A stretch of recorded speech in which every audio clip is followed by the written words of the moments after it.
They thought I was just an old black woman who cleaned hospital floors for 40 years. They had no idea I owned the building where they lived.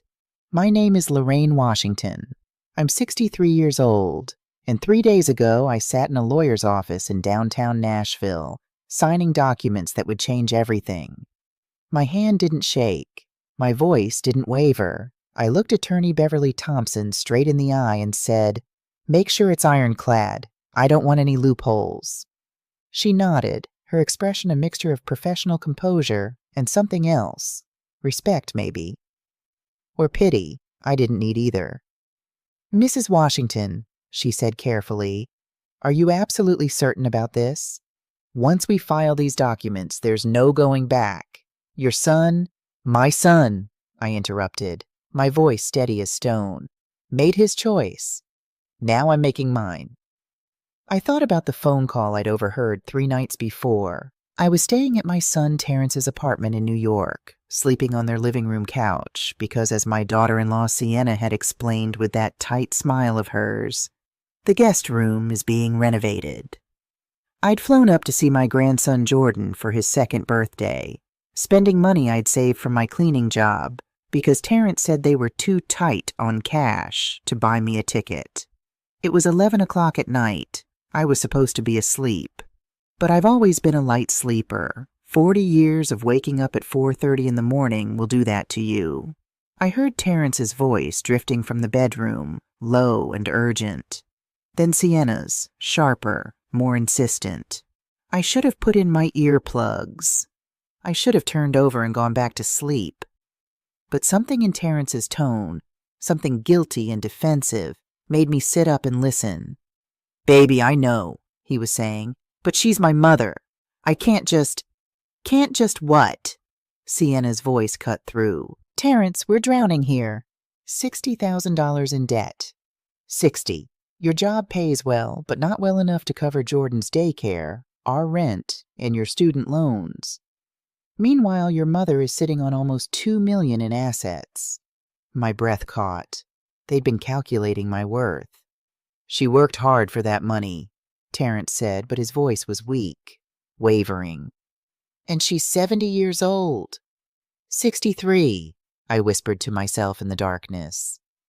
"And living alone in a 4-bedroom house she doesn't need," Sienna continued. "Terrence, we're not asking her to give us everything. Just help, real help. Maybe she could transfer one of those rental properties to us, or co-sign on a loan, or God, I don't know. Act like she cares about her only grandchild's future."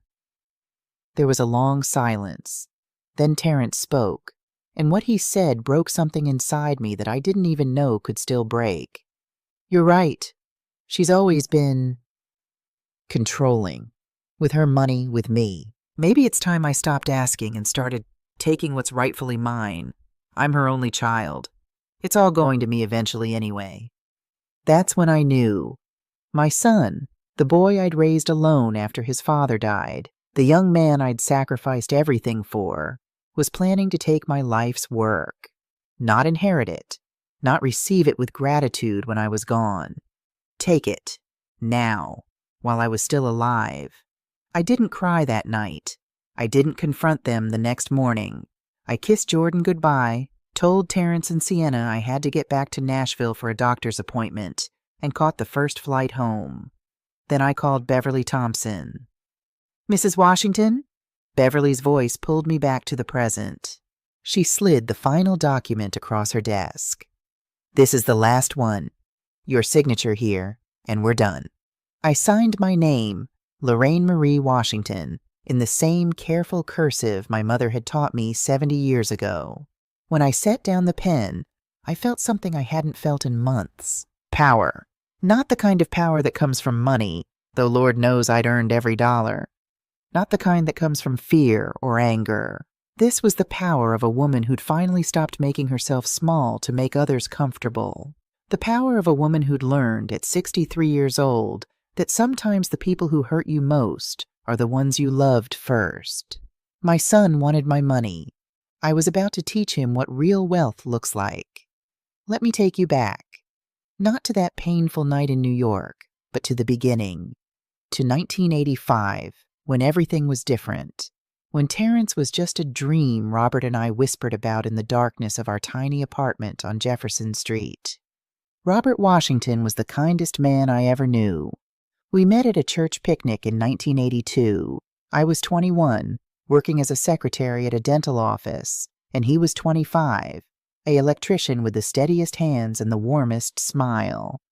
He wasn't flashy, didn't make grand promises, but when Robert looked at you, you felt seen, really seen. We got married in 1983 in that same church, with my mother's homemade lemon cake and Robert's cousin singing Ave Maria slightly off-key. We didn't have much.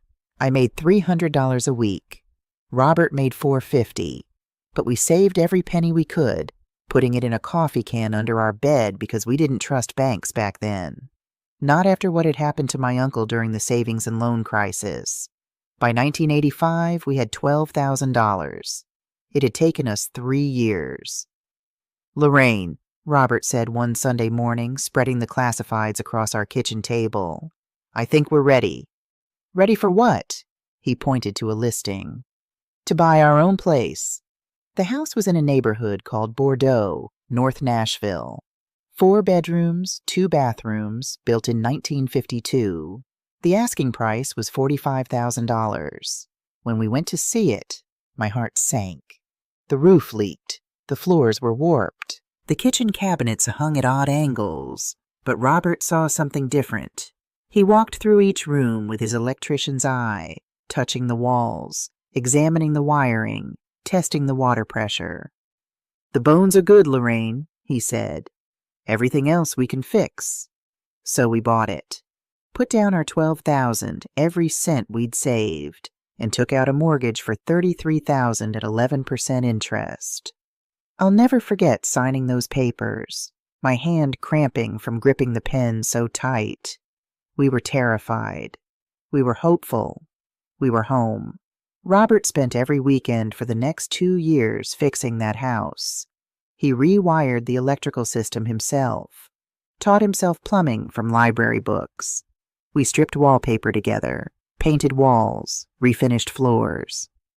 My mother came over every Saturday with fried chicken and potato salad, and we'd work until our backs ached. By 1987, that house was beautiful, worth maybe $60,000 by then. And that's when Robert had his next idea. "Baby," he said, showing me another listing, "what if we did it again?" This time it was a smaller place in East Nashville, a 2-bedroom bungalow that needed even more work than our first house. The owner was desperate to sell. He was moving to Atlanta for a job and needed to close fast. He'd take $30,000. We didn't have $30,000, but our first house had built up equity. We took out a home equity loan for the down payment, and Robert's brother co-signed on the mortgage. By 1988, we owned 2 properties. We lived in one and rented the other for $600 a month, which covered most of that second mortgage. I was pregnant with Terrence by then, working through morning sickness, coming home to paint bedroom walls in the rental between tenant move-outs. Robert would rub my swollen feet and tell me about his dreams. "Someday," he'd say, "we're going to own 10 of these, 20.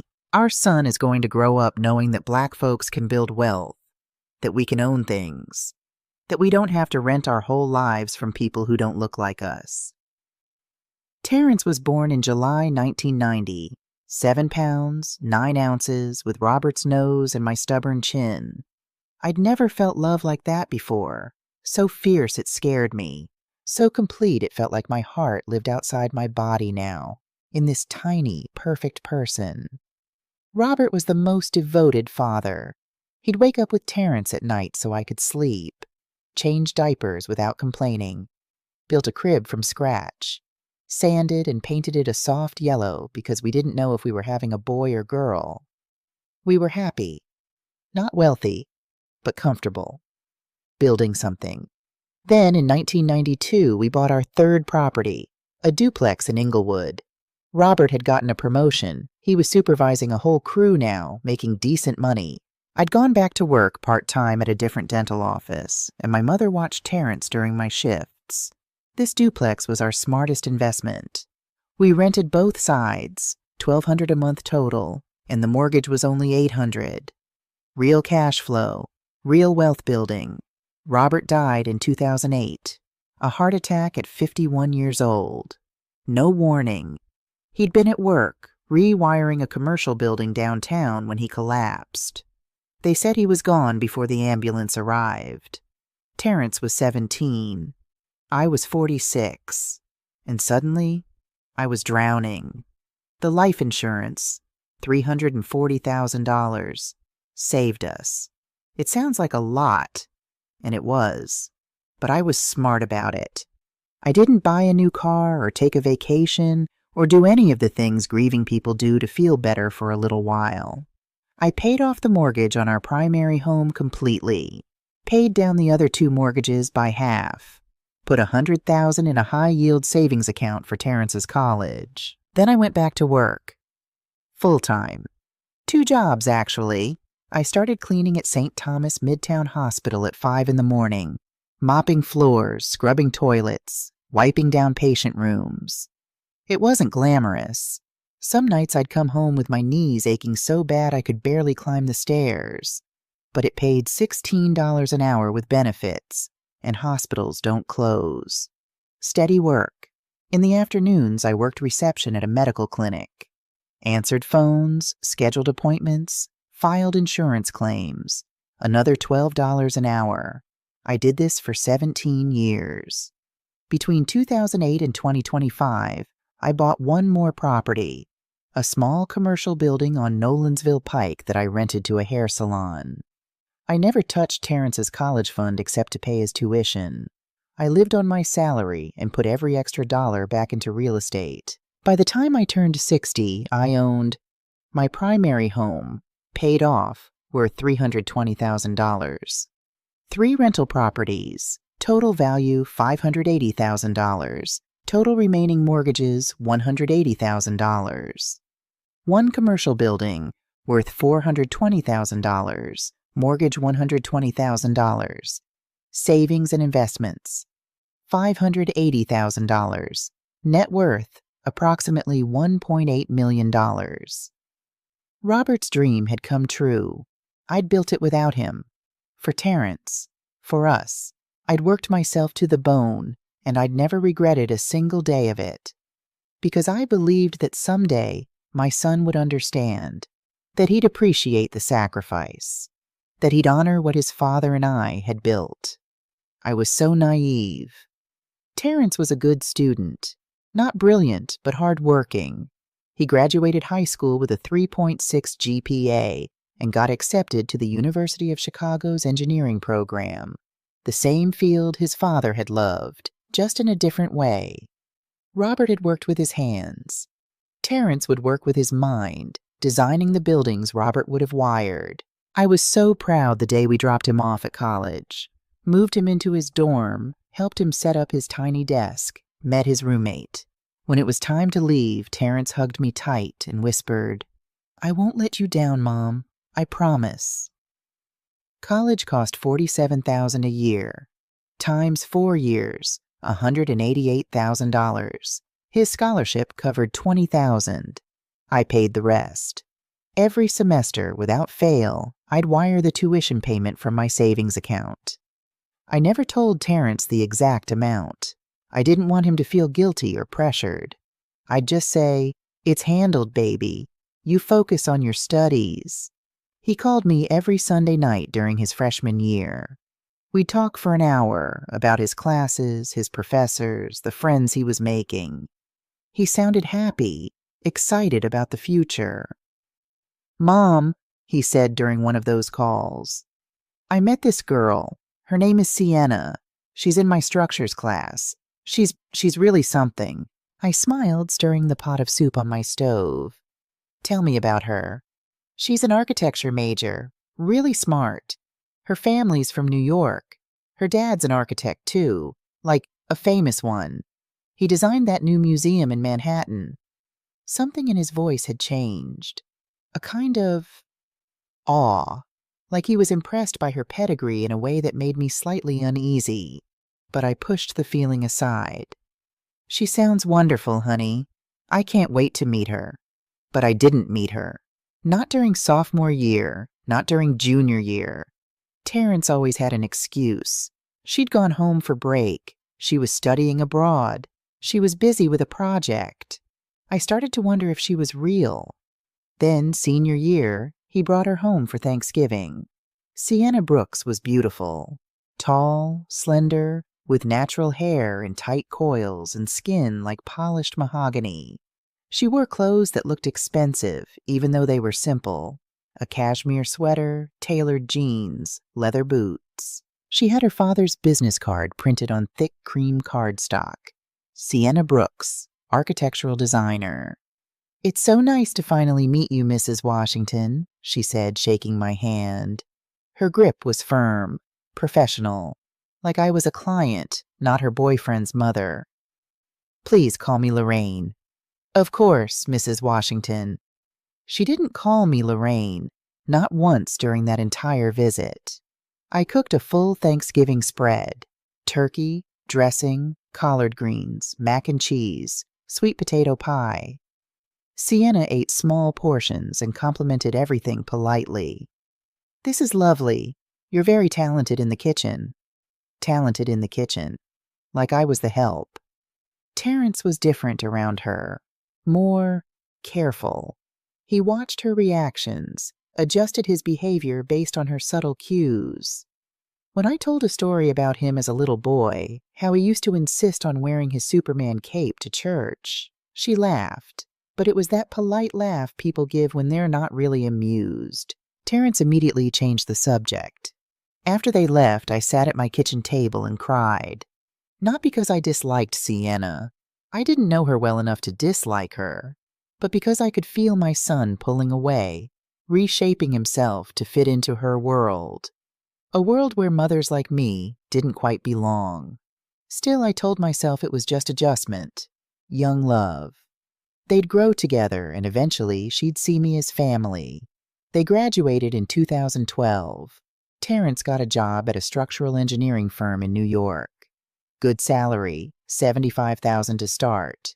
Sienna got hired at a prestigious architecture firm, $85,000. They moved in together in an expensive neighborhood in Brooklyn. Rent, $3,000 a month. For the first year, Terrence called regularly. Not every week anymore, but often enough. He'd tell me about his projects, the buildings he was helping design. He sounded happy. Then the calls became less frequent. Every 2 weeks, once a month. When we did talk, the conversations felt rushed, shallow. "How are you, Mom?" "I'm good, baby. Missing you. When are you coming to visit?" "Soon. Work's just crazy right now." Soon became 6 months, then a year, then 2 years. They got married in 2016, a small ceremony in New York that I found out about 2 weeks before the date. "We wanted to keep it intimate, Mom," Terrence explained. "Just immediate family." I was immediate family, but clearly I didn't count the same way Sienna's parents, her sister, her grandmother did. I flew to New York anyway, bought a new dress, navy blue, appropriate for a mother of the groom. Sat in the 3rd row at the ceremony because the first 2 rows were reserved for Sienna's family. At the reception, I barely spoke to Terrence. He was busy greeting guests, taking photos, dancing with his new wife. When I left the next day, he hugged me at the airport and said, "Thanks for coming, Mom." It meant a lot, but I could feel the distance widening between us like a canyon I'd never be able to cross. The baby came in 2023, Jordan Elijah Washington. I saw the birth announcement on Facebook before Terrence called to tell me. "We have a son, Mom," he said, and I could hear the exhaustion and joy in his voice. "Congratulations, baby. I'm so happy for you both. When can I come meet him?" A pause. "Let us get settled first. Sienna's recovering and the apartment's a mess. Maybe in a few weeks?" Few weeks became 2 months. When I finally flew up, again paying for my own ticket, I got to hold Jordan for exactly 45 minutes before Sienna said she needed to feed him and put him down for a nap. I left the next day. Over the next year, I saw my grandson 3 times. Each visit felt more strained than the last, like I was a guest who'd overstayed her welcome before I'd even arrived. But I kept trying, because that's what mothers do. We keep loving even when it hurts. We keep showing up even when we're not wanted. We keep hoping that someday something will change. I just didn't realize that something would be me. February 14th, 2025. Valentine's Day. I was at home in Nashville, heating up leftover soup and watching a rerun of The Golden Girls when my phone rang. Unknown number, New York area code. I almost didn't answer, but something made me pick up. Mrs. Washington? Yes? This is Jennifer Martinez from Foster & Associates, a law firm here in Manhattan. I'm calling regarding your recent inquiry about estate planning consultation. My spoon clattered against the pot. I'm sorry. What inquiry? According to our records, you contacted our office last month to discuss power of attorney arrangements and... Let me see. Yes. Nursing home placement options. My blood ran cold. Ma'am, I have never contacted your office. I don't even know who you are. A pause. Papers rustling. That's odd. Our intake form was submitted online on January 22nd. The email used was... She rattled off an email address I'd never seen before. That's not my email. More rustling. When she spoke again, her voice had changed. More careful. Mrs. Washington, our records show that your son, Terrence Washington, contacted us on your behalf. He said you'd asked him to help you arrange for long-term care planning and that you were experiencing some memory issues. I couldn't breathe. The room tilted. Memory issues, I repeated. Yes, ma'am. He mentioned you'd been forgetting things, getting confused about finances. He wanted to establish a power of attorney so he could help manage your affairs. He was quite concerned. I was 63 years old. I'd never forgotten a bill payment in my life. I could recite my social security number from memory, knew every tenant's name and lease terms, balanced my checkbook to the penny. Miss Martinez, I said, my voice shaking but clear. I want to be very direct with you. I did not authorize my son to contact your firm. I do not have memory issues, and I absolutely did not request any consultation about nursing homes or power of attorney. Long silence. I see, she said finally. Mrs. Washington, I think there may have been a miscommunication. I'm going to make a note in your file that you did not authorize this inquiry. If you'd like, I can... What I'd like, I interrupted, is for you to send me every document you have related to this inquiry, every email, every form, everything. Of course. I'll have it sent to the address on file. No! Email it. To my actual email. I gave her my real address. It'll go out today. I hung up and sat very still, staring at the wall. My son was trying to have me declared incompetent, trying to take control of my assets while I was still alive and healthy. The emails arrived an hour later. I read through them carefully, my hands clenched so tight my knuckles went white. January 22nd, 10:47 a.m. My mother is 70 years old. I was 63. And showing early signs of dementia. She recently forgot to pay several bills, and I'm concerned about her living alone. I'd like to discuss establishing power of attorney and possibly finding appropriate residential care. I'd never missed a bill payment. Ever. There were 3 more emails, each one painting me as a confused old woman who couldn't manage her own life, who needed her son to step in and save her, who needed to be put away. I didn't cry. I didn't scream. I forwarded every email to myself, printed them out, and put them in a folder.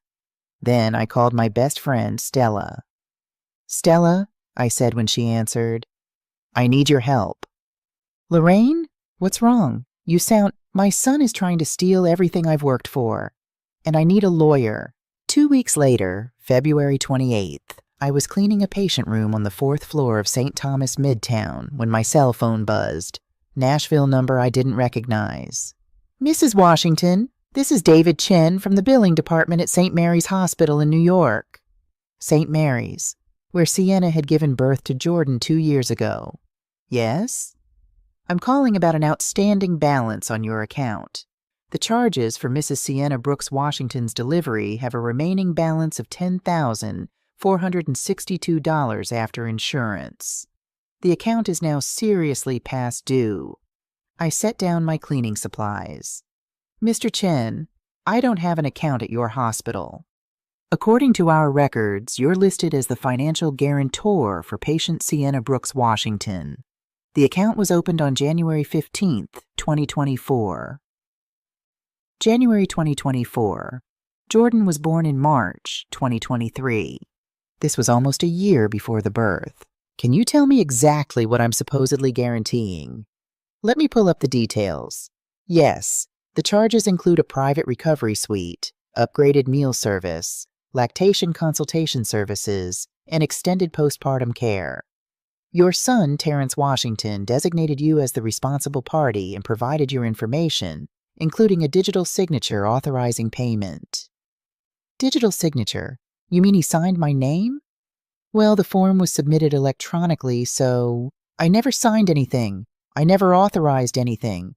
Mr. Chen, this is fraud. Silence. Mrs. Washington, are you saying you didn't consent to being the guarantor? That's exactly what I'm saying. I see. Well, this is a serious allegation. I'll need to escalate this to our legal department. Can you hold, please?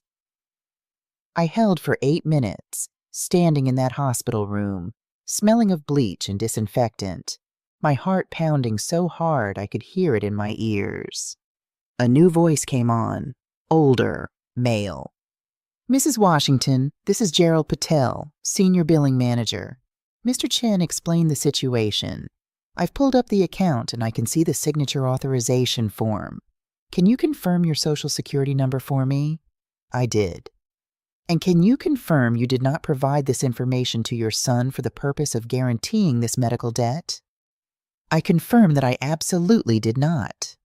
Mrs. Washington, if what you're saying is true, this constitutes identity theft and medical fraud. We'll need to conduct an investigation.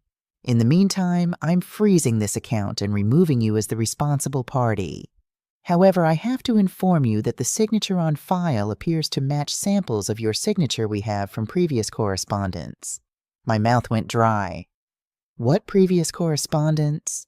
It appears, let me see. Yes, there's a letter on file from 2023 where you apparently gave permission for your son to make medical decisions on your behalf. I'd never written such a letter. Mr. Patel, I need copies of everything, every form with my signature, every piece of correspondence. I'll email them within 24 hours. When I got home that night, I couldn't eat, couldn't sleep. I sat at my kitchen table with my laptop and did something I should have done months ago. I pulled my credit report, and there they were. 2 credit cards I'd never opened. Chase Sapphire Reserve. Credit limit, $15,000. Opened November 2024. Current balance, $14,873. American Express Gold. Credit limit, $20,000. Opened November 2024. Current balance, $13,521. Total fraudulent debt in my name, $28,394. I clicked through the transaction histories, my vision blurring. West Elm, $4,200. Bedroom furniture. Restoration hardware, $6,800. Living room furniture. Whole Foods, $340, $287, $412, $398. Weekly groceries. Le Bernardin, $480. Fine dining. Delta Airlines, $2,400. 2 tickets to Cancun. Ritz-Carlton Cancun, $3,800. 5 nights. They were living off credit cards opened in my name, buying furniture, eating at restaurants I couldn't afford even after 40 years of work, taking vacations to beach resorts. while I mopped hospital floors and answered phones and lived on leftover soup. The billing address for both cards, Terrence and Sienna's apartment in Brooklyn. I took screenshots of everything, downloaded PDFs, printed them out, added them to my folder. Then I called Stella. "Stella," I said when she answered, and my voice finally broke. "They're not just planning to steal from me. They already are." She was at my house in 20 minutes. We sat at my kitchen table until 3 in the morning, going through every document, every email, every credit card statement. "Lorraine," she said finally, her hand covering mine, "this is elder abuse, financial exploitation. You could have them arrested." I looked at the folder, thick now with evidence of my son's betrayal. "I don't want him in jail," I said. "I want him to understand what he's done. I want him to lose what he tried to steal. I want justice, Stella, not revenge." She squeezed my hand. "Then let's get you a lawyer." The next morning I called Beverly Thompson. I sat in Beverly's office on March 4th, 2025, and laid out everything. The fake nursing home inquiry, the forged hospital signature, the identity theft, $28,000 in fraudulent debt, all of it. Beverly looked up from the documents, her expression grave. "Mrs. Washington, you have grounds for criminal prosecution. But if I understand correctly, you want to handle this differently." I nodded. "Then we need to act fast, and we need to be strategic." She pulled out a fresh legal pad. "Tell me, does your son know how much you're actually worth?" He said almost $2 million to his wife. "And does he know about your current will?" I shook my head. "The last time we discussed it was years ago. He knows he's the sole beneficiary. He's counting on that." Beverly's pen hovered over the paper. "Not anymore," she said. "Here's what we're going to do." Beverly Thompson's law office was on the 3rd floor of a renovated building in downtown Nashville, the kind of place where serious people handled serious matters. The waiting room had leather chairs and diplomas on the wall, Vanderbilt Law, Tennessee Bar Association, certifications in elder law and estate planning. I sat with my folder of evidence on my lap, my hands steady even though my heart was racing. "Mrs. Washington?" The receptionist smiled. "Attorney Thompson will see you now." Beverly was younger than I expected, maybe 45, with silver streaks in her natural hair and sharp brown eyes behind frameless glasses. She stood to shake my hand, her grip firm and professional. "Mrs. Washington, please sit. Can I get you water? Coffee?" "Water would be nice, thank you." She poured from a glass pitcher, set the cup in front of me, and sat down behind her desk. "Now, you mentioned on the phone that you're dealing with a family matter involving potential financial exploitation. Tell me everything." So I did. I started with the phone call from Foster and Associates, the law firm in New York that my son had contacted behind my back. I showed her the emails they'd sent, the ones where Terrence claimed I was 70 years old with memory problems, that I'd been forgetting to pay bills, that I needed to be placed in residential care. Beverly's expression didn't change, but I saw her jaw tighten. Then I showed her the hospital billing letter, the $10,462 Terrence had guaranteed in my name using a forged digital signature. I'd gotten the documents from St. Mary's Hospital the day before, form after form with my name signed in a way that looked close enough to my handwriting that I understood how they'd been fooled. "He practiced," I said quietly. "My son practiced forging my signature." Finally, I showed her the credit reports.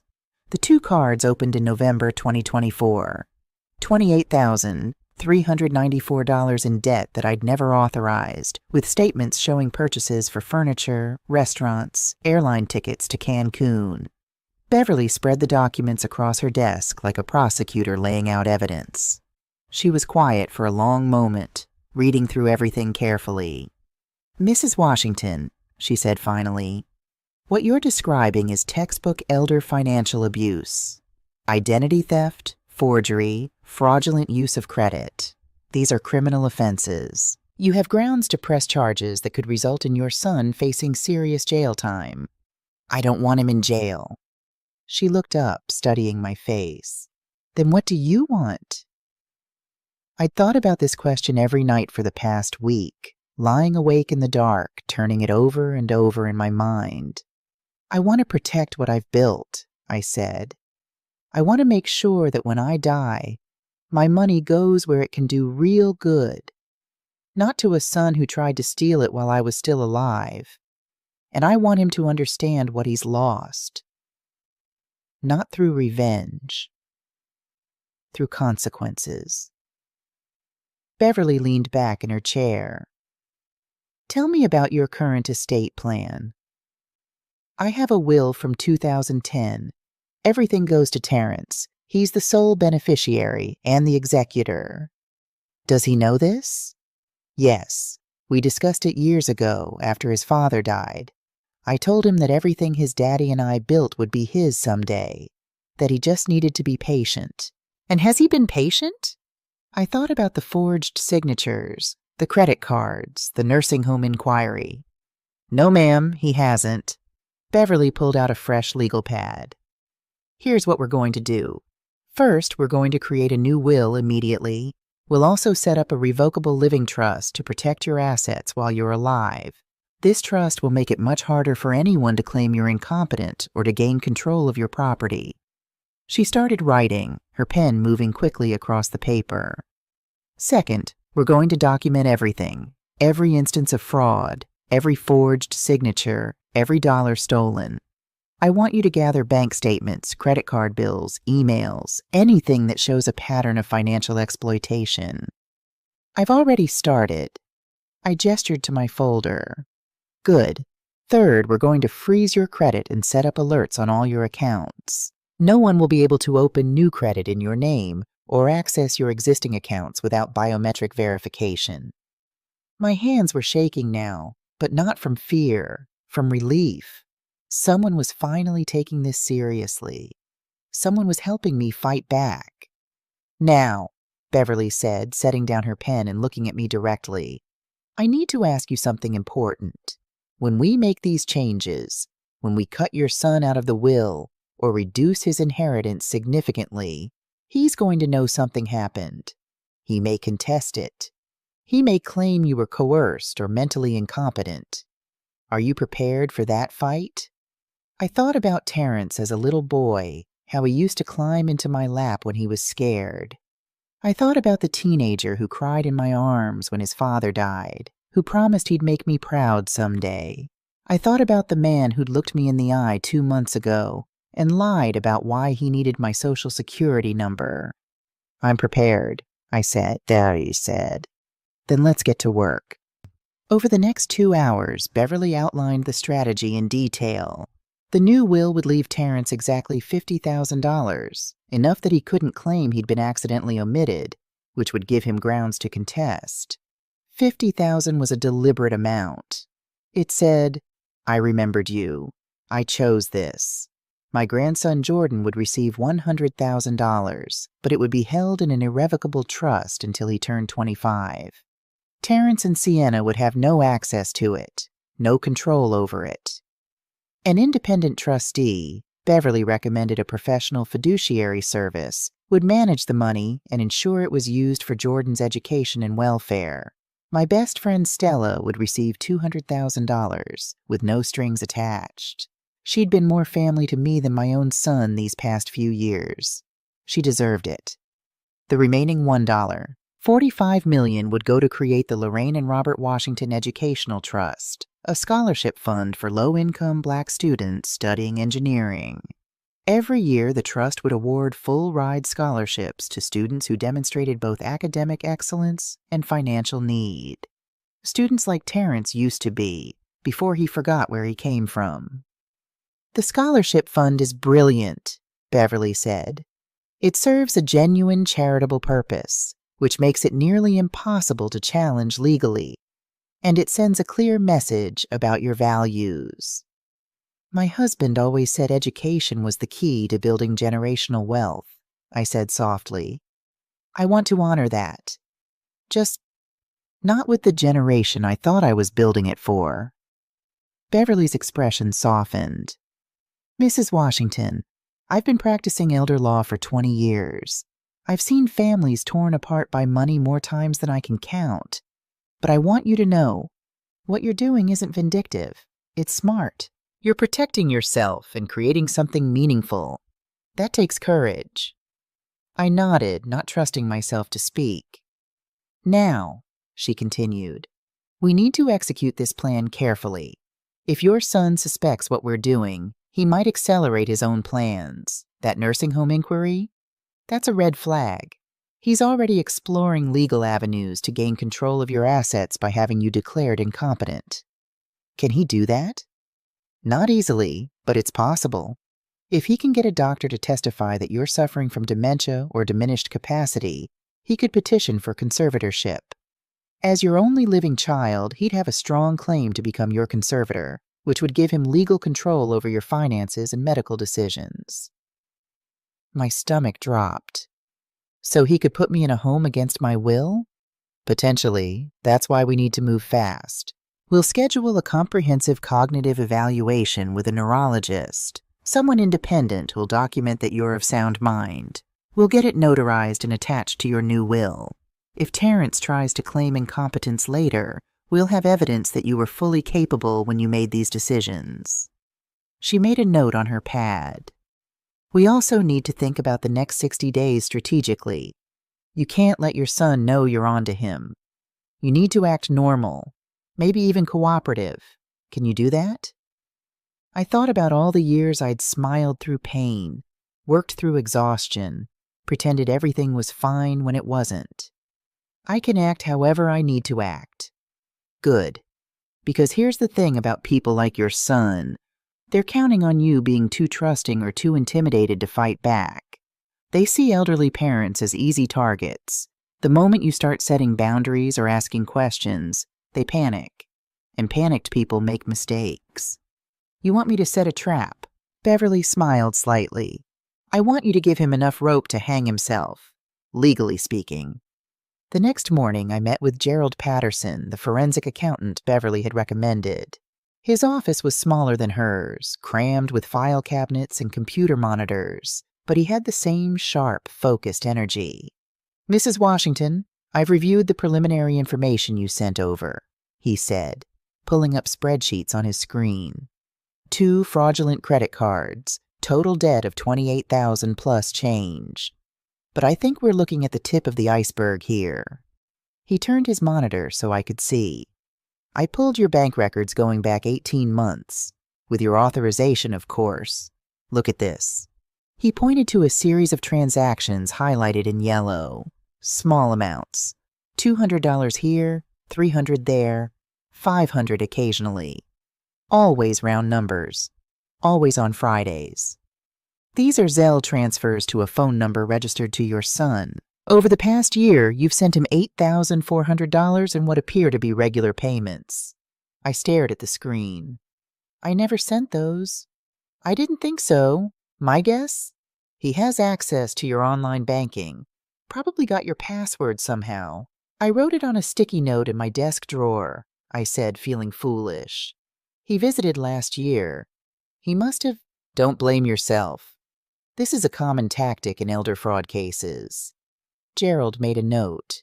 We'll change all your passwords today, set up 2-factor authentication, and I'd recommend getting a new phone number. If he has access to your phone, he might be intercepting authentication codes.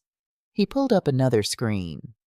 Now this is where it gets interesting. I requested email records from your internet provider through a legal subpoena, again with your authorization. Your son has been corresponding with his wife about your finances for months. He showed me a printout. An email from Sienna to Terrence, dated December 10th, 2024. Did you talk to your mom about the power of attorney yet? We need to move on this before tax season. If we can get the rental properties transferred to our names, we can claim the depreciation and offset some of your losses from the stock options. My vision blurred. They'd planned this. Carefully, methodically. Another email from January 3rd, 2025. T, I've been researching conservatorship laws in Tennessee. If we can get a diagnosis of early-stage dementia, you can petition the court for emergency conservatorship. It usually takes 2 to 3 months to process, but once it's granted, you'll have full legal control. I found a template for the petition. It's actually pretty straightforward. Terrence's response: I feel bad about this. She's my mom, Sienna. She's sitting on almost $2 million while we're drowning in debt. Your father left her that life insurance money. Technically, you should have inherited half when he died. She's been controlling that money your whole life. This isn't stealing, T. This is claiming what's rightfully yours. That last line gutted me. Controlling that money your whole life. I'd used that money to pay for Terrence's education, to keep our house, to build a future for both of us. I'd never controlled him with it. I'd freed him with it. There's more, Gerald said gently. He showed me another email, this one from Sienna to someone named Dr. Marcus Whitmore. Marcus, remember when you said you owed Terrence for that referral? We need a favor. His mother is showing signs of cognitive decline, forgetting things, making irrational financial decisions. Could you do an evaluation and provide documentation? Nothing dishonest, just a clinical opinion that she might need supervised care? Dr. Whitmore's response: Sienna, I can't diagnose someone I haven't examined. That's unethical and illegal. Sienna, what if we brought her in for a routine checkup? You could do a mini mental status exam, note any red flags. Terrence just needs something on official letterhead. No response from Dr. Whitmore after that. They were planning to fake a dementia diagnosis, I said, my voice hollow. It appears so, though to Dr. Whitmore's credit, he didn't participate. Gerald closed the screen. Mrs. Washington, I've documented everything. We have clear evidence of identity theft, fraud, unauthorized access to your accounts, and conspiracy to commit financial exploitation. This is prosecutable. Beverly said the same thing. Are you going to press charges? I thought about Terrence at 22, walking across the stage to receive his college diploma, turning to wave at me in the crowd. The pride in his eyes. No, I said. But I want him to know I could have. I want him to understand how close he came to destroying his own life. Gerald nodded. Then we make sure every piece of evidence is preserved and documented.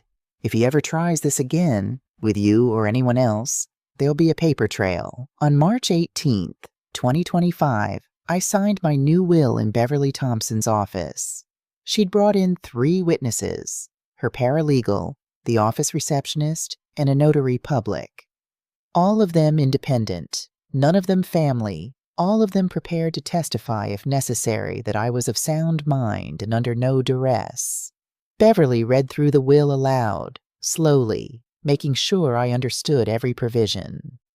I, Lorraine Marie Washington, being of sound mind and body, do hereby revoke all previous wills and codicils. The old will, the one from 2010 that left everything to Terrence, was being replaced. To my son, Terrence Robert Washington, I leave the sum of $50,000, to be paid within 90 days of my death, have caused me great pain. Beverly looked at the envelope and sighed. I'm sorry, but I can't accept this bequest. It's not what I wanted for my family. Have caused me great pain. Beverly looked up. That last phrase establishes that you're leaving him money deliberately, not accidentally. It also hints at the reason without being vindictive. If he tries to contest, this language will work against him. To my grandson, Jordan Elijah Washington, I leave the sum of $100,000, to be held in an irrevocable trust administered by Fidelity Trust Services until he reaches the age of 25. These funds are to be used exclusively for his education, health care, and general welfare. His parents shall have no access to these funds and no authority over their management. I thought about Jordan, barely 2 years old, with Terrence's smile and Robert's gentle eyes. Whatever his parents had done, he was innocent. And someday, when he was old enough to understand, he'd know his grandmother had thought of him. To my dear friend Stella Marie Jenkins, I leave the sum of $200,000, in gratitude for 40 years of friendship, loyalty, and love. Stella has been my sister in all but blood, and I wish her to enjoy her remaining years in comfort and security. When I told Stella about this, she'd cried so hard we both ended up crying. "Lorraine, that's too much," she'd said. "I just love you. That's all. I didn't do it for money." "I know," I told her. "That's exactly why you deserve it." The remainder of my estate, including all real property, financial accounts, investments, and personal property, shall be used to establish the Lorraine and Robert Washington Educational Trust. This trust shall provide full scholarship funding to academically qualified students from low-income backgrounds who are pursuing degrees in engineering, architecture, or related technical fields. The scholarship would be administered by the Community Foundation of Middle Tennessee. They'd handle applications, verify financial need, oversee the money. Every year, they estimated the trust could support 10 to 12 full-ride scholarships. 10 to 12 young people who'd get the chance Terrence had gotten, and wouldn't waste it. The trustee shall give preference to African American students who have demonstrated resilience in the face of hardship, and who have expressed commitment to using their education to serve their communities. Students like Terrence used to be, before privilege made him entitled, before comfort made him cruel. I signed my name on the final page. The witnesses signed. The notary stamped it. Beverly placed the will in a sealed envelope and handed me a copy. "This is now your legal last will and testament," she said. "The original will be kept in our office safe. A copy will be filed with the probate court. Your son no longer controls your legacy, Lorraine. You do."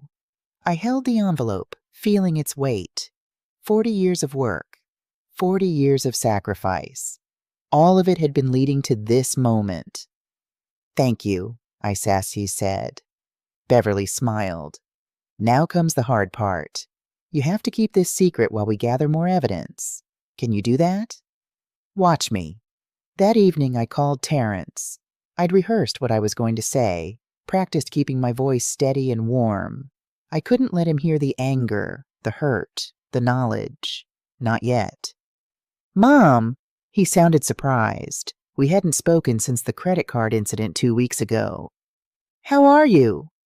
"I'm good, baby. I've been thinking about something and I wanted to talk to you about it." "Okay."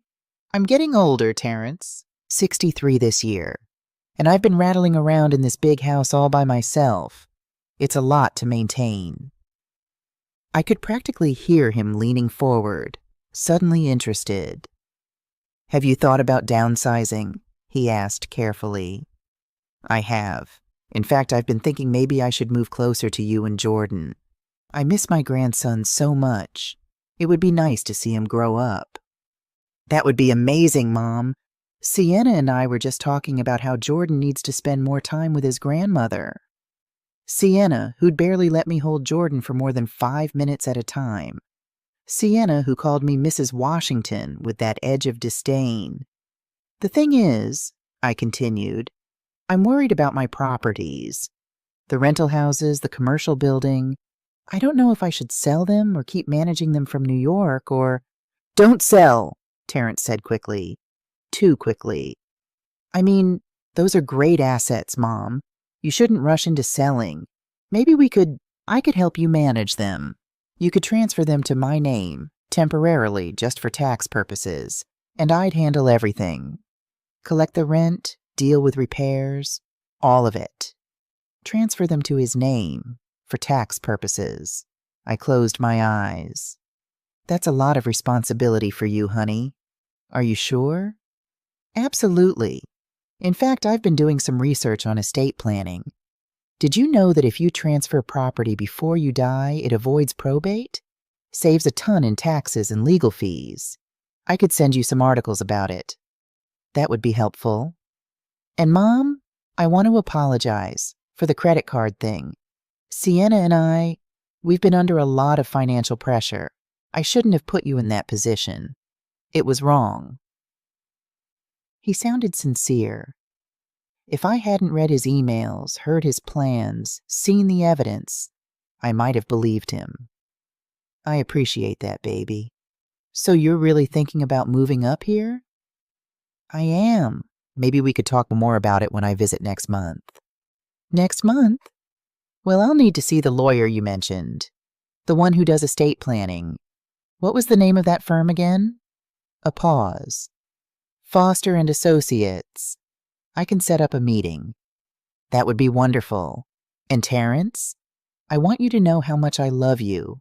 You're my son, my only child. Everything I have, I built it for you." "I love you too, Mom." We hung up.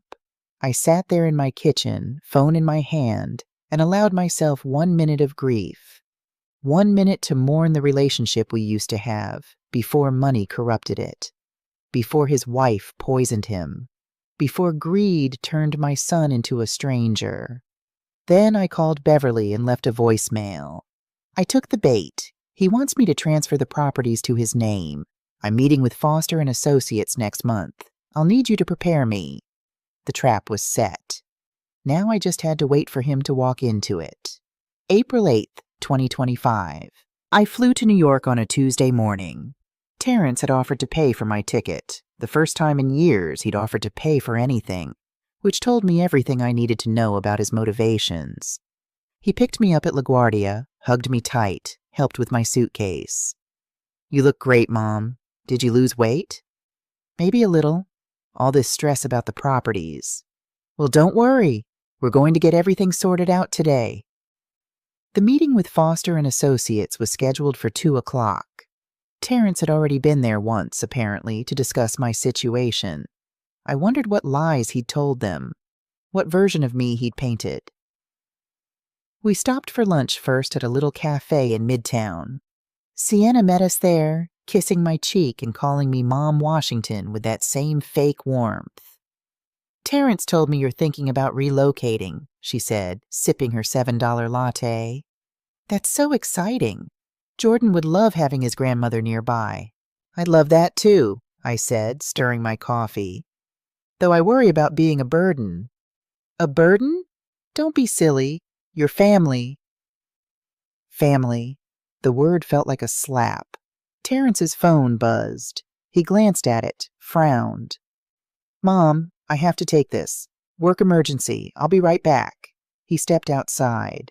Sienna watched him go, then turned to me with a smile that didn't reach her eyes. "Mrs. Washington, I want to be honest with you. Terrence is under a lot of pressure right now. His job is demanding. We have Jordan to think about, and frankly, we're struggling a bit financially." "I didn't know things were that tight." "He doesn't like to worry you. But the truth is, we could really use some help. Not charity, just family helping family. If you did decide to transfer some of those properties to us, it would make such a difference. We could breathe a little easier." I looked at her carefully. She was younger than Terrence by 4 years. Beautiful, educated, from a wealthy family. And here she was, asking an old woman who cleaned hospital floors to hand over $1 million in property. "I'll have to think about it," I said. Her smile tightened. "Of course. We'd never pressure you." But pressure was exactly what this was. Foster and Associates occupied a sleek office on the 42nd floor of a building in the financial district. The receptionist offered us sparkling water. The waiting room had fresh flowers and a view of the harbor. Attorney Richard Foster was in his 50s, with silver hair and a Brooks Brothers suit. He shook my hand with the kind of firm grip meant to convey trustworthiness. "Mrs. Washington, it's a pleasure. Your son speaks so highly of you." "That's kind of him." We settled into chairs around a conference table. Terrence sat beside me, Sienna across from us. Attorney Foster pulled out a folder. "Now, Terrence has explained your situation. You're 63 years old, widowed, living alone in Nashville with significant real estate holdings. You're concerned about managing these properties as you age and want to ensure a smooth transition of assets to avoid probate complications. That wasn't what I was concerned about, but I nodded. I've prepared some documents for your review, Foster continued, sliding papers across the table. The first is a durable power of attorney, which would authorize Terrence to make financial decisions on your behalf if you become unable to do so. The second is a healthcare power of attorney, giving him authority over medical decisions. And third, we have deed transfer documents that would transfer ownership of your 4 properties to Terrence while allowing you to retain a life estate. What's a life estate? I asked, even though Beverly had explained it to me in detail. It means you can continue living in your primary residence for the rest of your life. You'd still have use of the property, but legal ownership would transfer to Terrence now, which has significant tax advantages and ensures the properties don't go through probate when you pass. And the rental income would be split between you and Terrence according to whatever arrangement you agree on. Typically, since you'd still be managing the properties, you'd continue receiving the income. Typically, but nothing about this was typical. I picked up the power of attorney document, pretending to read it carefully. This is a lot to process. These documents give Terrence control over everything? Only if you become incapacitated. Until then, you maintain full control. And how would someone determine if I'm incapacitated? Foster shifted slightly. Usually, it requires certification from 2 physicians that you're unable to manage your own affairs. It's a safeguard to prevent abuse. Unless those physicians were friends of your son who owed him favors. I set down the papers. Mr. Foster, can I be frank with you? Of course. This all feels very complicated. And fast. I appreciate Terrence's concern, but I'm a healthy 63-year-old woman. I'm not sure I need to give anyone power of attorney quite yet. Terrence tensed beside me. Mom, we talked about this. You said you wanted help. I said I wanted to discuss options. I didn't say I was ready to sign everything over today.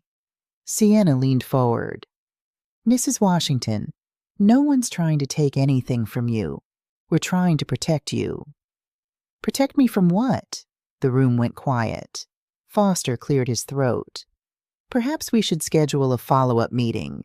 Give you time to review everything with your own attorney. I think that's a good idea, I said. I stood up. Terrence stood too, his face flushed. Mom, wait, let's talk about this. There's nothing to talk about right now, sweetheart. I need to think.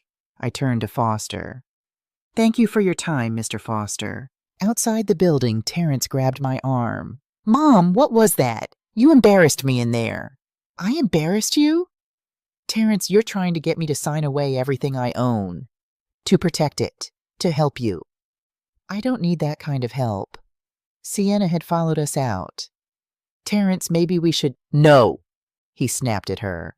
Then to me. Mom, I'm sorry.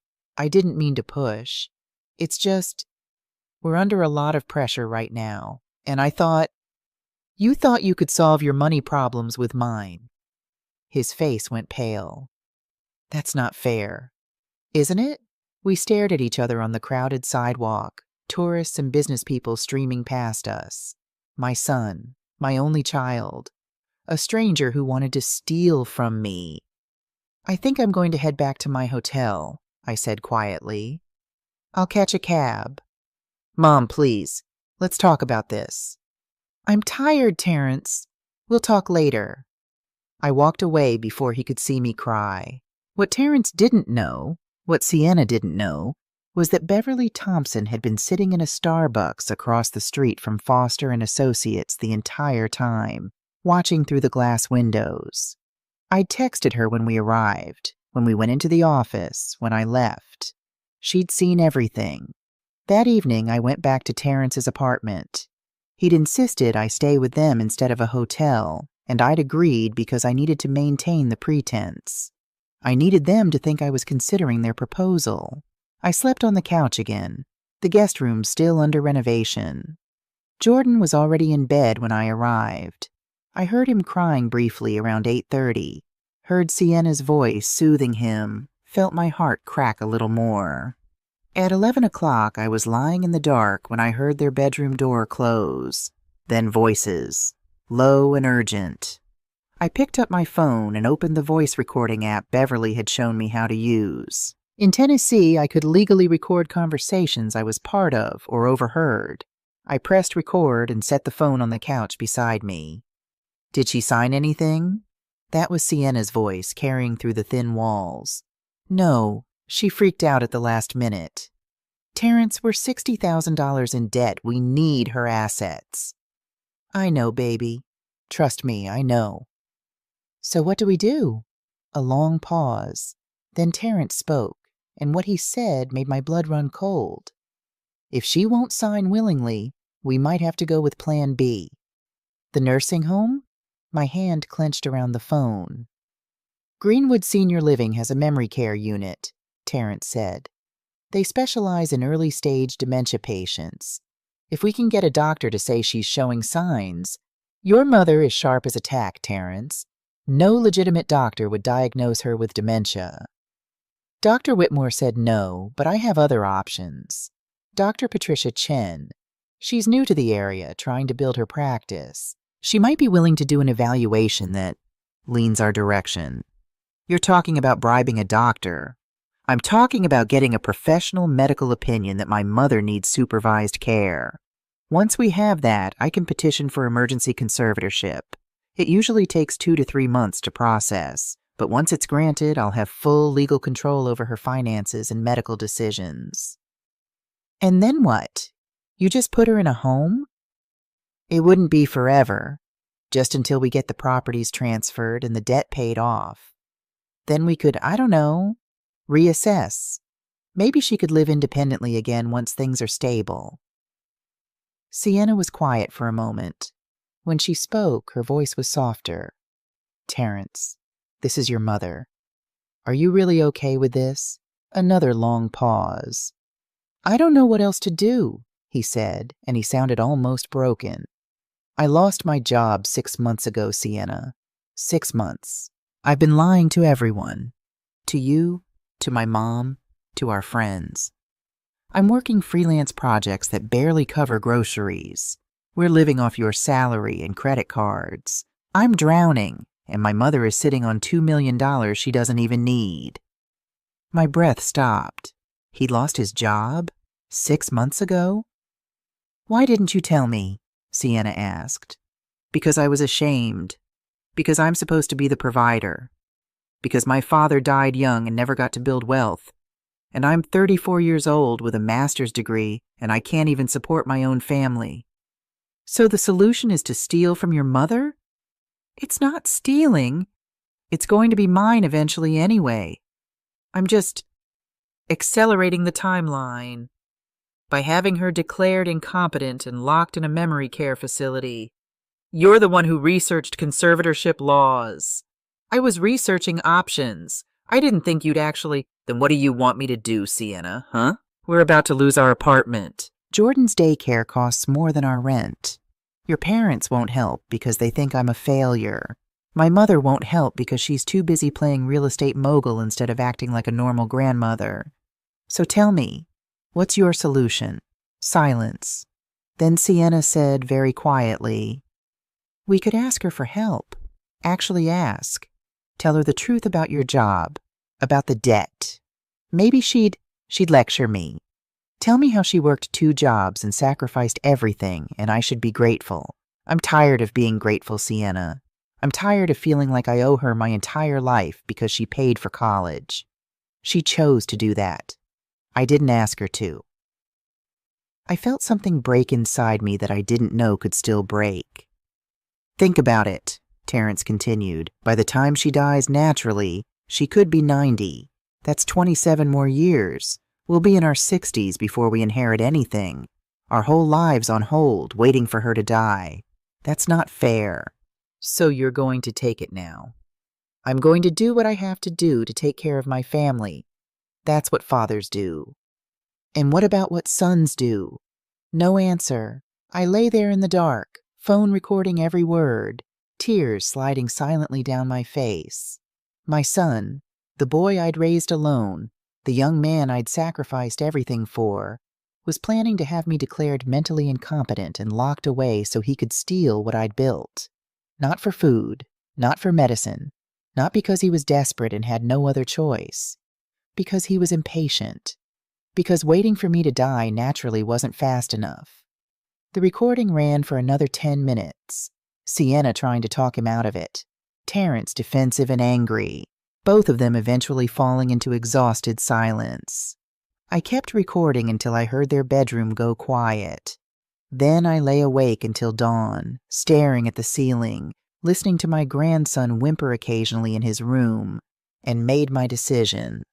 I left before they woke up, left a note on the kitchen counter. Had to catch an early flight. Emergency at one of the rental properties. Thank you for hosting me. Love, Mom. At LaGuardia, I didn't board a plane to Nashville.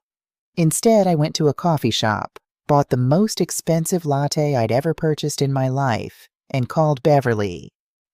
I have it, I said when she answered. I have everything. I played her the recording. All 47 minutes of it. When it finished, Beverly was quiet for a long moment. Lorraine, this is damning. He explicitly discusses having you falsely diagnosed, filing for conservatorship, and institutionalizing you against your will. This is conspiracy to commit elder abuse. This is kidnapping. I know what it is. You could have him arrested today. Right now. I could call the Manhattan DA's office and I don't want him arrested. Then what do you want? I watched the planes taking off through the terminal windows, carrying people toward destinations they'd chosen freely. I want to go home. I want to execute the plan we discussed. And I want to make sure he never has the chance to do this to me or anyone else ever again. Then we move to phase 2. Are you ready? I'm ready. When I got back to Nashville that evening, I didn't go straight home. I went to my bank, the same bank I'd used for 40 years, where everyone knew my name. Mrs. Washington, the branch manager, Patricia Moore, smiled warmly. What can we do for you today? I need to make some changes to my accounts. Over the next 2 hours, 1. Changed every single password on every account. 2. Set up biometric authentication for all transactions over $500. 3. Enabled 2-factor authentication requiring a code sent to a new phone number Terrence didn't have. 4. Transferred $400,000 from my savings account into the revocable living trust Beverly had set up. Money that was now legally protected and couldn't be accessed by anyone but me and the trustee. 5. Placed fraud alerts on my credit file with all 3 bureaus. 6. Sent notarized letters to every bank, investment firm, and credit card company I did business with, stating, I, Lorraine Marie Washington, am of sound mind and body. No one has my permission to access my accounts, make transactions, or conduct business on my behalf except me. Any requests claiming to represent me should be verified directly with me via phone call. Patricia processed everything without question, though I could see the concern in her eyes. Mrs. Washington, if you're experiencing any kind of financial exploitation or coercion, I'm handling it, I said. But thank you for caring. When I got home, it was after 9 o'clock.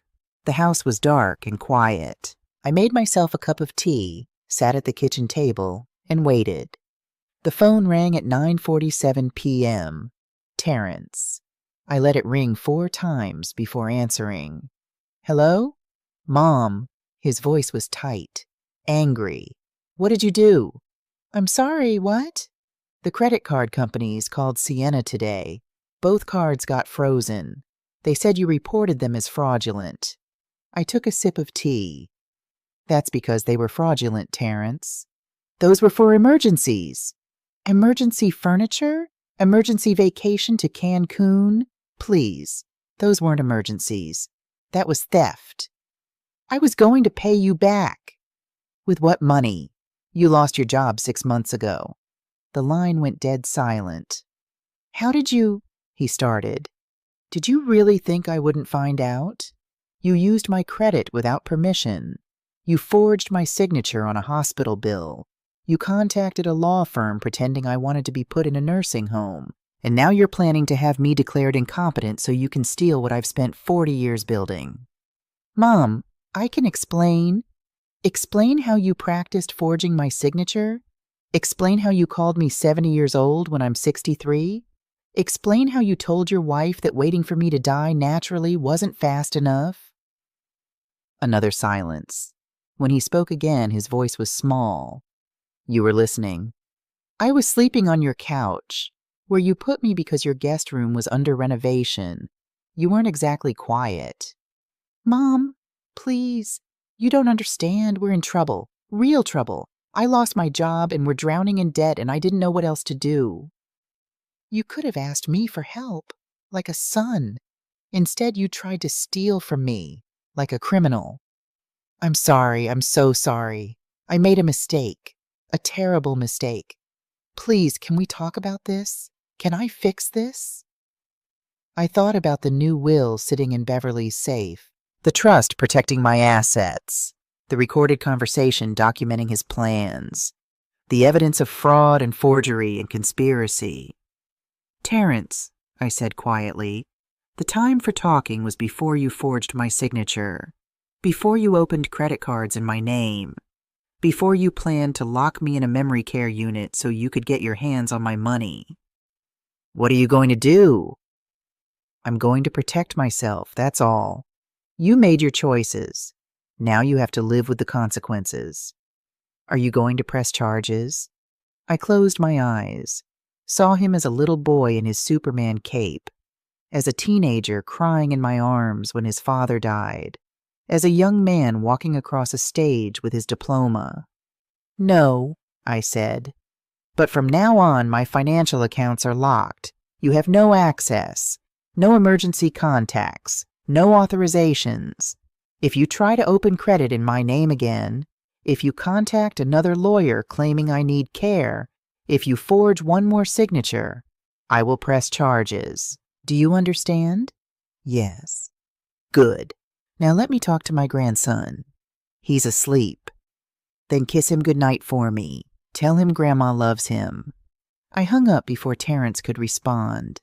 And then finally, I let myself cry. Not for what I'd lost. I'd already grieved that son. But for what could have been if he'd chosen differently. If he'd valued me more than my money. If he'd just asked instead of schemed. If he'd loved me the way I'd loved him. 2 weeks passed. Terrence called 17 times. I didn't answer. He sent 12 text messages. I didn't respond. Finally, an email arrived. Mom, I don't know what to say except I'm sorry. I know that doesn't fix anything. I know I hurt you in ways I can't take back. I've been thinking a lot about what you said, about how I could have just asked for help instead of doing what I did. You're right. I was a coward. I was ashamed to admit I'd failed, so I tried to take from you instead. Sienna and I are seeing a financial counselor. We're facing our debt honestly now. It's going to take years to dig out, but we're doing it the right way. I don't expect you to forgive me. I don't deserve it. But I want you to know that I'm trying to be better. For Jordan. For Sienna. For the memory of who I used to be before I let money corrupt me. I love you, Mom. I always will. T. I read the email 3 times. It sounded sincere. Maybe it even was sincere. But I'd learned my lesson. Trust, once broken, doesn't heal just because someone says they're sorry. I forwarded the email to Beverly without comment. Her response came an hour later.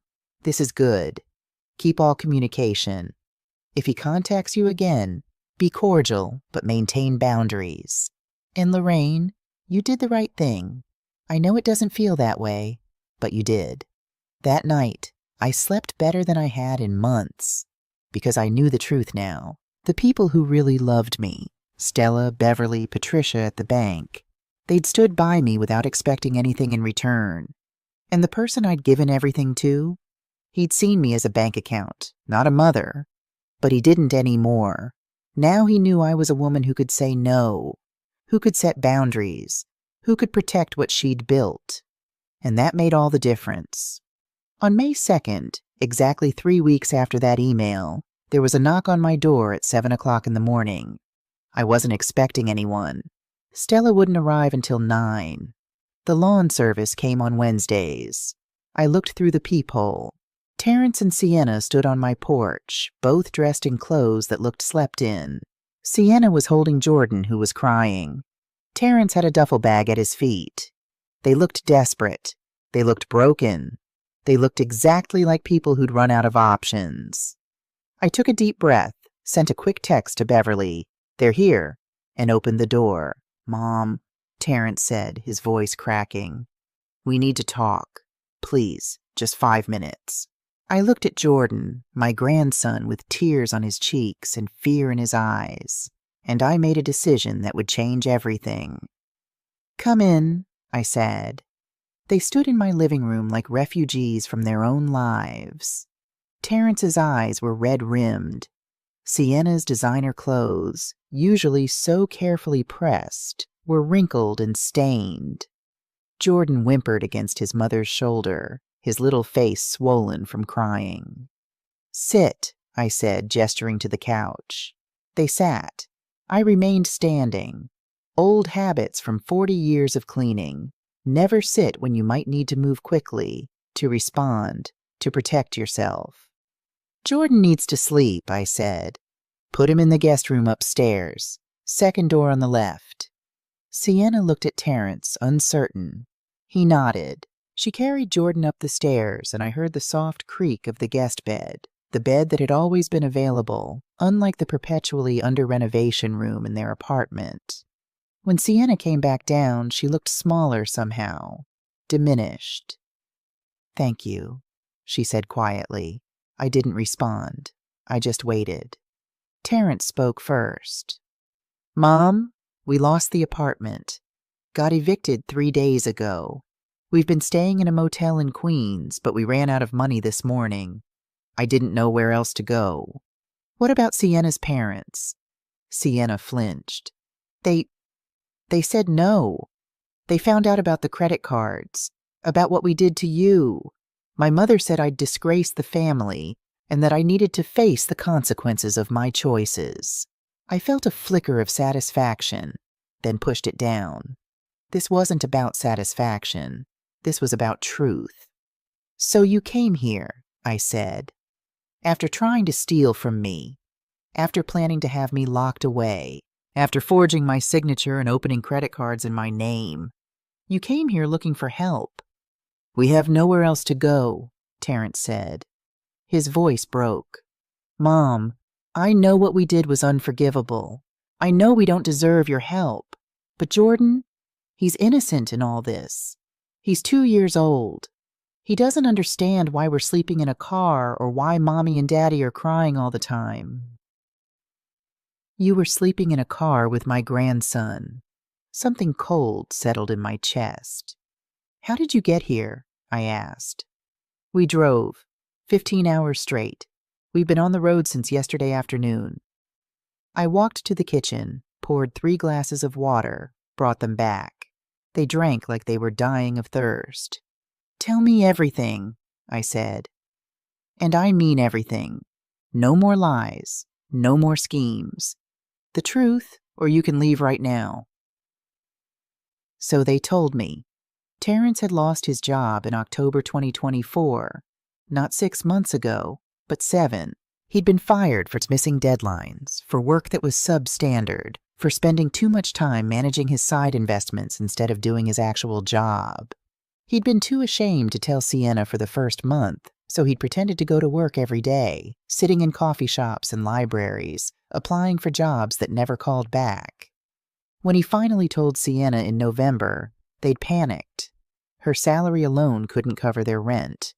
$3,200 a month for a 2-bedroom in Brooklyn. Jordan's daycare was another $2,400. Student loans, $800. Car payment, $450. They'd been living beyond their means even when Terrence was working, buying furniture they couldn't afford, eating out 4 nights a week, taking vacations on credit cards. That's when we started talking about your assets, Sienna said, not meeting my eyes. Terrence mentioned you owned property, that you'd built up significant wealth. We thought maybe you could help. But when he asked, you said you were saving it for his inheritance. So you decided to take it early. We were desperate, Terrence said. I know that's not an excuse, but we were looking at eviction, at losing everything. I thought if I could just get access to the rental income from your properties, we could catch up on bills. I thought I could manage them for you, take a small percentage, and we'd all benefit. A small percentage, I repeated. Terrence, you tried to get me to transfer full ownership. That's not a percentage. That's everything. He looked down at his hands, the same hands I'd held when he was learning to walk, the same hands that had forged my signature. I know, he whispered. Sienna took over. The credit cards were my idea. I found your information in Terrence's old files, social security number, mother's maiden name, address. I told myself it was just temporary, that we'd pay it back. But then the debt kept growing, and we kept spending. And before we knew it, we were almost $30,000 in the hole. $28,394, I said. I know the exact amount. She nodded. I'm so sorry. And the hospital bill. The forged signature. Terrence rubbed his face. That was me. When Jordan was born, our insurance didn't cover the private room or the extended care. $10,000. I panicked. I knew you'd never agree to pay for it if I asked. You'd say we should have chosen the regular room, that we were being extravagant. So I signed your name on the guarantor form. I thought I'd pay it off before you ever found out. But you didn't. No. And the nursing home inquiry? The plan to have me declared incompetent? The room went very quiet.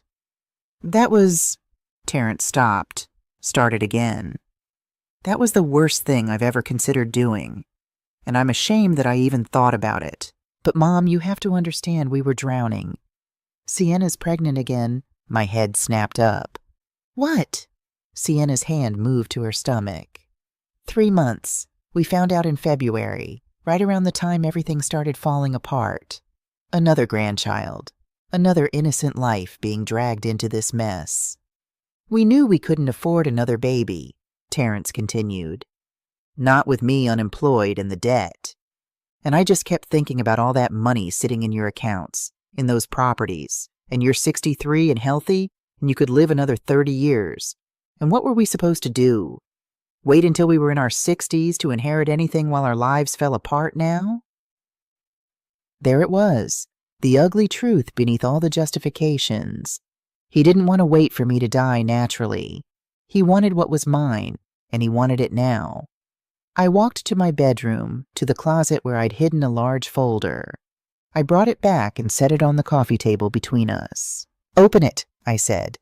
Terrence reached for the folder with shaking hands. Inside he found the emails from Foster and Associates, documenting his claim that I had memory problems. The hospital billing documents with my forged signature, circled in red. The credit card statements showing every purchase, every piece of furniture, every restaurant meal, every vacation charge. The credit reports showing the 2 fraudulent accounts. The transcript of the recording from their apartment. Every word of their conversation about Plan B and Dr. Whitmore and conservatorship, printed in neat black type. And finally, at the bottom of the pile, a copy of my new will. Terrence read the will slowly, his face going from white to gray to something like green. You changed it, he said. You changed everything. I did. When? March 18th, 6 weeks ago. He looked up at me, and I saw the moment he understood. That trip to New York, when you met with Foster, you were gathering evidence. You were building a case against us. I was protecting myself from my own son. Sienna was crying silently, tears running down her face. Mrs. Washington, please. I know we don't deserve anything from you. I know what we did was criminal. But we have a 2-year-old upstairs and a baby on the way, and we're homeless. And I'm begging you. What are you begging for exactly? I asked, my voice harder than I intended. Money? Forgiveness? For me to pretend this never happened? We just need help, Terrence said. Any help, alone, a place to stay for a few weeks while I find work. Anything, Mom. I'll do anything. I sat down, finally, across from them, and looked at the two people who tried to steal my life's work. Here's what's going to happen, I said. I'm going to give you two choices. Only two, and you have 24 hours to decide. They waited, barely breathing. Choice 1. You accept the terms of my new will. When I die, you get $50,000. Jordan gets $100,000 in a trust he can't access until he's 25. The rest goes to charity. You leave here tomorrow. You figure out your own lives, and you never ask me for another penny as long as I live. Terrence opened his mouth to protest. I held up my hand. Choice 2. I press charges. Identity theft, fraud, forgery, conspiracy to commit elder abuse. I have enough evidence to put both of you in prison. You lose everything. Your freedom, your son, any chance at a normal life. The baby gets born while Sienna's in prison. Jordan goes into foster care. And you still get nothing from me except a criminal record. The silence was absolute. Those are your options, I said. Accept what I've chosen to leave you and walk away with your dignity, or face the legal consequences of what you've done. $50,000, Terrence said slowly. That's nothing. Mom, you're worth almost $2 million. I know what I'm worth. The question is, do you know what you're worth? He stared at me. For 40 years, I worked 2 jobs to give you opportunities I never had. I paid for your education, $187,000. I never asked for a thank you. I never asked for payback. I just wanted you to have a better life than I did. My voice was steady. I'd practiced this speech in my head 100 times. And you took all of that love, all of that sacrifice. And you decided it still wasn't enough. You decided you deserved more. Not earned, deserved. Like my life's work was yours by right instead of by gift. Mom, I'm not finished. You forged my signature. You stole my identity. You planned to have me declared mentally incompetent and locked in a nursing home so you could take what you wanted. You didn't see me as your mother. You saw me as an obstacle between you and money. Terrence was crying now, full, gasping sobs. I'm sorry. I'm so sorry. I don't know what happened to me. I don't know when I became this person. I know when, I said quietly. It happened the moment you decided that waiting for me to die wasn't fast enough. The words hit him like a physical blow. So here's the truth, I continued. The money I'm leaving to the scholarship fund, that money is going to help kids who understand what you've forgotten. That education is a gift, not an entitlement. That family is about love, not inheritance. That you don't measure a mother's worth by the size of her bank account. I stood up. You have until tomorrow morning to decide. Accept the $50,000 and go, or face criminal charges. There is no third option. There is no negotiation. Those are your choices. And if we choose the money? Sienna asked, her voice barely a whisper. Then you take it and you leave. You don't call asking for more. You don't show up at my door in another crisis. You don't use Jordan as leverage to guilt me into helping. You get your $50,000 and our relationship is over. Over? Terrence looked like I'd slapped him. Mom, I'm your son. You stopped being my son the day you tried to steal from me. You're a 34-year-old man who made choices. Now you get to live with them. I walked to the stairs. Jordan can sleep here tonight. There's food in the kitchen. Help yourselves. I'm going to bed. In the morning, you'll tell me your decision. Mom, wait. I turned back. What? Terrence stood there, tears streaming down his face, looking more lost than I'd ever seen him. Do you hate me? I thought about that question. Really thought about it. No, I said finally. I don't hate you. I'm just done being your safety net while you treat me like an ATM. I'm done sacrificing myself for someone who only values me for what I can give them. I'm done, Terrence. And that's not hate. That's self-respect. I went upstairs, closed my bedroom door, and sat on the edge of my bed. My phone buzzed. A text from Beverly. How'd it go?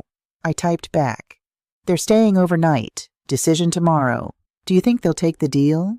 I looked at the ceiling, thought about my son crying downstairs, thought about the grandson sleeping in my guest room, thought about 40 years of love that hadn't been enough. Yes, I typed. They don't have a choice.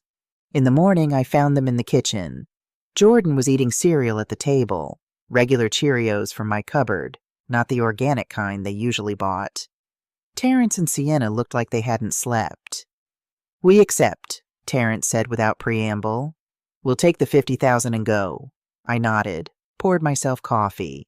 There's paperwork you'll need to sign, acknowledging the terms, waiving any future claims to my estate. Beverly will send it over today. Okay. The money will be released within 90 days of my death, not before. I understand. We stood there in my kitchen, the kitchen where I'd taught him to bake cookies, where we'd done homework together, where we'd laughed and cried and built a life that no longer existed. Can I ask you something? Terrence said. You can ask. Why 50,000? Why not nothing?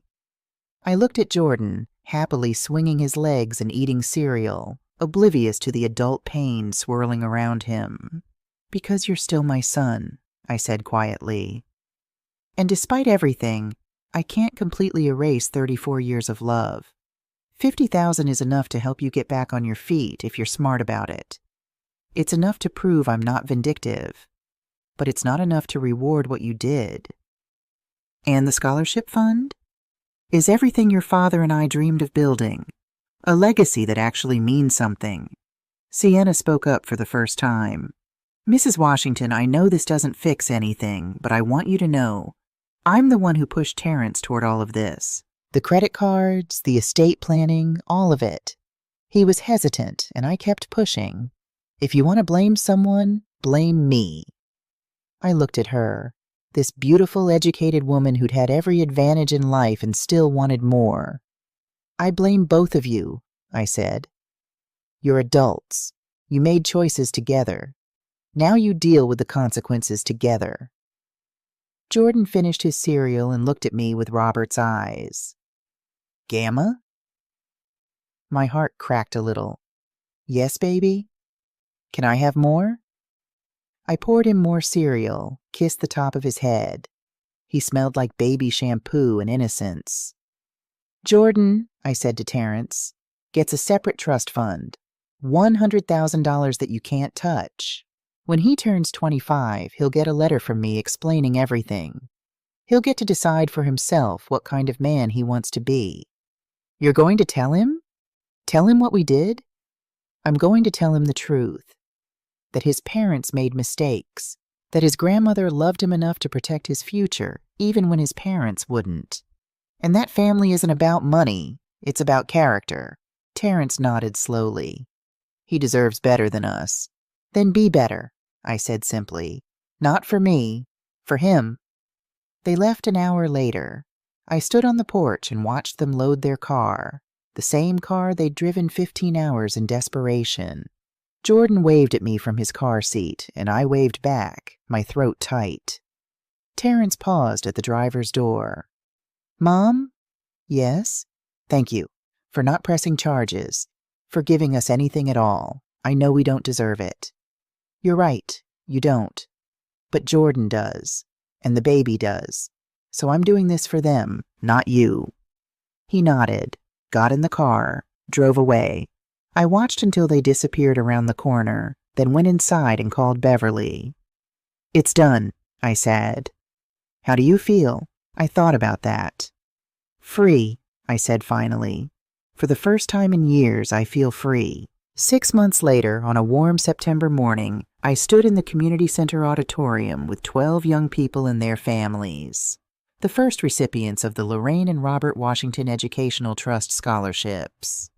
Beverly stood next to me, beaming. Stella sat in the front row, crying happy tears. The director of the Community Foundation of Middle Tennessee was at the podium, reading the names of each scholar. Maya Johnson, pursuing mechanical engineering at Tennessee State University. A young woman stood up, grinning. Her mother clutched her hand, both of them crying. Deshaun Williams, studying civil engineering at Vanderbilt University. A young man in a suit that looked borrowed, probably from a cousin or uncle, stood and waved. His grandmother cheered from the audience. Jasmine Turner, structural engineering at Georgia Tech. One by one they stood.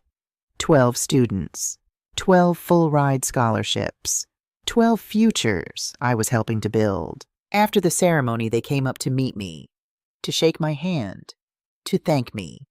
Maya Johnson, the first one called, grabbed both my hands and said, "Mrs. Washington, you don't know what this means. My mom works 3 jobs. I was going to have to take out $50,000 in loans just for my first year. This scholarship, it's everything." "Tell me about your dream," I said. Her eyes lit up. "I want to design prosthetic limbs.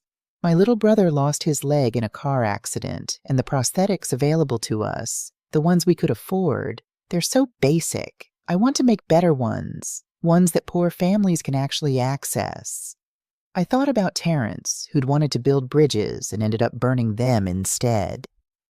"You're going to change lives," I told her, "because you changed mine first." They all called me Grandma Lorraine, every single one of them. And when they said it, they meant it. I'm 65 years old now. 2 years have passed since that morning when Terrence and Sienna showed up at my door. 2 years since I made the hardest choice of my life. I still live in the house Robert and I bought in 1985. Stella moved in with me last year. Her arthritis was getting bad and she needed help with stairs. We've turned it into something beautiful.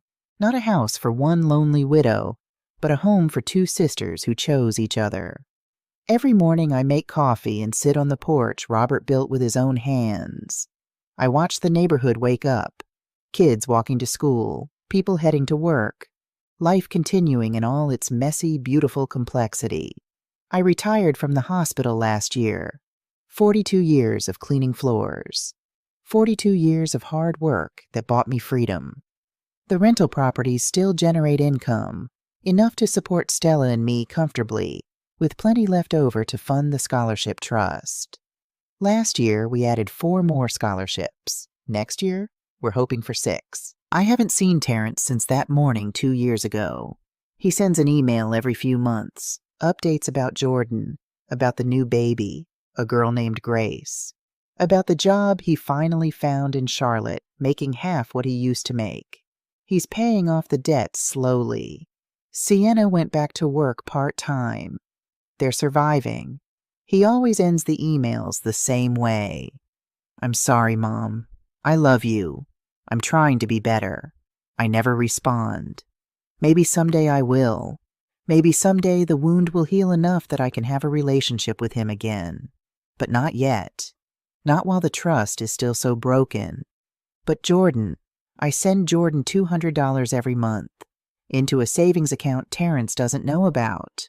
Into a future that boy will discover when he turns 18. By then, he'll have $43,000 for college. And he'll have a letter from me explaining where it came from, and why, and what it means to truly love someone enough to protect them, even when their parents won't." The scholarship ceremony happens every September now. Last month was the 3rd annual. 28 students total have received funding. 28 futures changed. 28 young people who call me Grandma and actually mean it.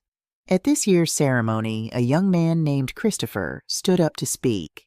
He was one of the first 12 recipients, now finishing his junior year in electrical engineering. 2 years ago, he said, his voice shaking slightly, "I didn't think I'd ever go to college. My parents died when I was 16. I was living with my aunt. working at McDonald's, trying to save money that disappeared as fast as I made it. When I got the letter about this scholarship, I thought it was a scam. Nobody gives away that kind of money to a kid like me. He looked directly at me. But Mrs. Washington did. She didn't know me. She'd never met me. But she believed in me anyway. And because of that, I'm going to be the first person in my family to graduate from college. I'm going to be an engineer, just like her late husband. And someday, when I've built my career and my life, I'm going to create a scholarship too. Because that's what you do when someone gives you a chance. You pass it on. The room exploded in applause. I cried. Happy tears, grateful tears, tears of knowing that this was what legacy looked like. Not money passed to ungrateful children, not wealth hoarded and fought over, but opportunity given freely, hope planted in fertile soil, love multiplied instead of diminished. After the ceremony, I went home with Stella.